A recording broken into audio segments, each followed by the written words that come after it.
Ujian nasional tingkat SMP derajat di Kota Palembang yang dilaksanakan pada 9 hingga 12 Mei 2016 diikuti 198 SMP negeri dan swasta. Dari jumlah tersebut, hanya 8 sekolah yang mengadakan ujian nasional berbasis komputer.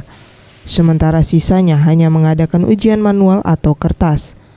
Salah satu sekolah yang mengadakan UNCBT yaitu SMP Negeri 1 Palembang. Menurut Devi Emilia, Kepala Sekolah SMP Negeri 1 Palembang, ada 207 siswa yang mengikuti UN dan terbagi menjadi 3 sesi, yaitu sesi pertama jam 7.30 sampai jam 9.30, sesi kedua jam 10 sampai jam 12, dan sesi ketiga jam 12.30 sampai jam 14.30. Yang mana masing-masing sesinya terdiri dari 69 siswa.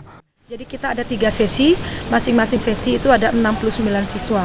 Jadi kita ada 3 ruangan, ruangan yang pertama berjumlah 25 orang, ruangan kedua 22, dan ruangan ketiga sebanyak 22 orang. Harapan kami mungkin sama dengan tahun kemarin, mudah-mudahan siswa kami berhasil. Dan tahun kemarin kami ada 10 anak yang mendapat nilai 100, harapan kami tahun ini lebih dari 10 anak yang mendapat nilai 100 pada mata pelajaran Bahasa Inggris, Matematika, dan IPA.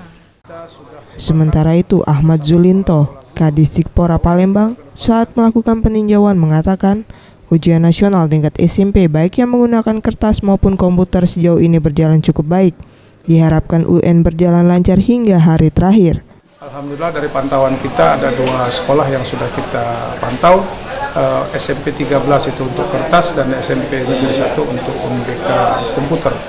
Ini keduanya sudah berjalan baik, bagus, anak-anak sudah tertib melaksanakan, dan kita sudah melihat bahwa saya berkeyakinan integritas anak-anak kita akan lebih baik di tahun pelajaran 2015-2016 ini. Untuk memastikan ujian nasional berbasis komputer berjalan lancar, pihak PLN juga melakukan pemantauan dan telah menyiapkan antisipasi jika aliran listrik tersendat. Untuk tahun ini kami koordinasi dengan Dignas. Untuk tingkat SMA itu 70 sekolah yang ikuti tahun ini. Untuk tingkat SMP untuk semua Palembang adalah 8 ya, 8. 2 diantaranya adalah SMP swasta. Tentunya PLN akan mendukung betul supaya program pemerintah ini akan berhasil secara maksimal. Mega Dwi Handayani, Gusti Putu Sumertayasa, Sriwijaya TV.